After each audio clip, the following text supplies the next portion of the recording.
go behind, right? So level 1, a guy shoots on me, I have good head-hand defense, I crawl, I go behind, okay? That's level 1. That's when a guy is maybe not that great, my talent is better, I'm faster, I'm stronger, okay? He shoots, he never even touches my leg, I go behind. Okay, the progression from that is, he shoots on me, and I can't go behind because he's squaring up with me. A go behind works because he's not squaring up. So I try to go behind, I try and watch this arm, he's circling. It's like, okay, all right, I got to stop this guy. So that's where a front head hold comes into play.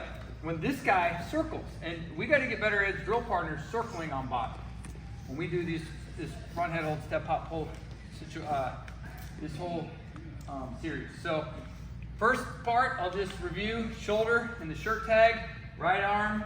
I like to do it with my right hand, so I'm right hand dominant, so right hand goes on the chin. And if he has my leg, my first goal is to stuff his head, square up, and slide until he doesn't have my leg, okay? So that's rule number 1, if he has my leg. Forget everything. Everything goes out the window if he has my leg and his hands are locked. I don't try and butt drag, I don't try and go behind, I don't try and head in the hole. My first priority is breaking his hands, okay? So, stuff, square, slide. Those are the rules. Stuff his head.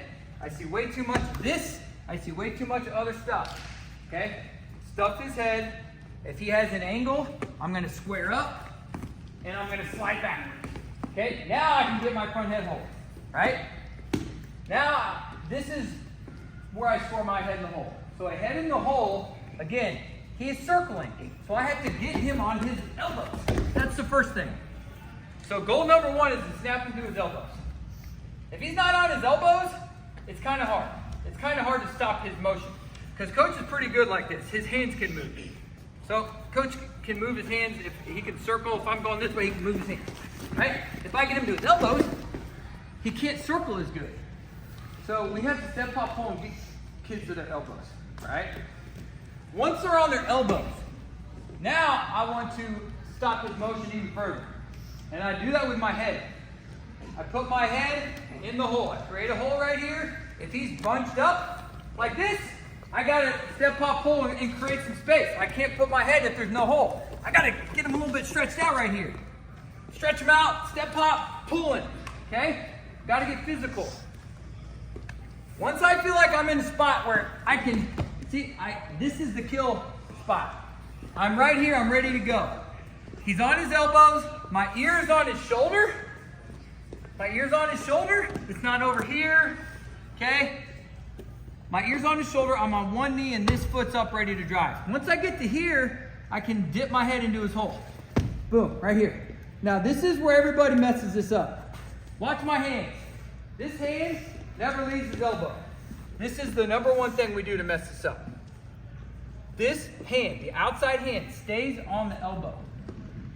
Because my whole goal is to keep his bicep to his ear. I want his bicep to his ear. If his bicep is to his ear and I'm bending his head around like this, and my head is not there, there's not back pressure coming up into him. Okay, so my arm is acting as my head, it comes up into him, and my hand is pulling his head, I push him over to his hip. That's my goal.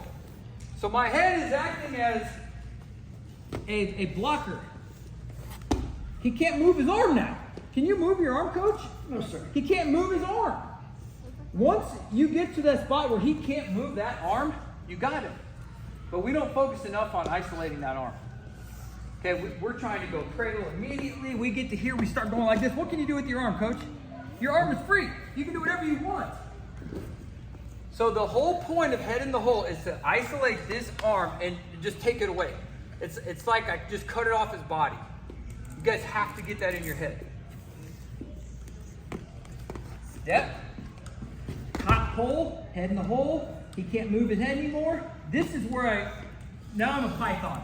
Now I squeeze as hard as I can. The next target is to get this elbow to the mat. Okay? This right elbow, it goes to the mat and I sit to my hip. And I run my feet. See how I stepped under here? I ran my feet. That's what put him to here. Now I can look for cradle. Okay? If he's split like this, okay, I can go under cradle, but a lot of times they just kind of go right here.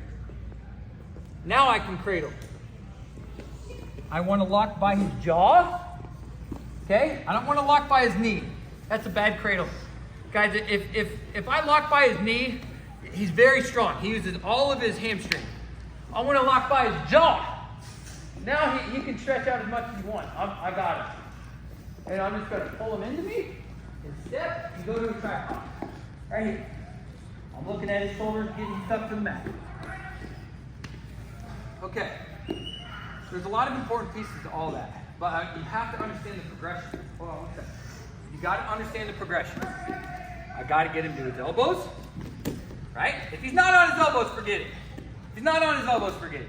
Okay? He's strong right here, especially if he's in a quad pod.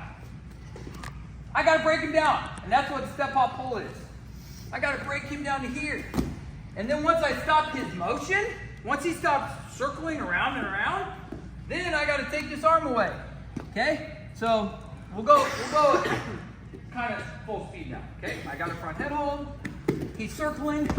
I'm getting him to his elbows. Boom, right here. Right here. Now this is tiring, guys. It really is. But if you're not willing to exhaust yourself in this room for each other's cause to get better, then just forget it.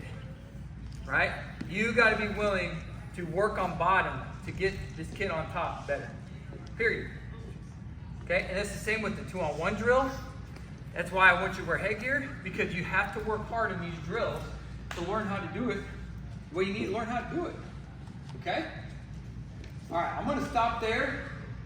I hope that you took in enough, and we're just going to go do. Okay? Ready? 1, 2.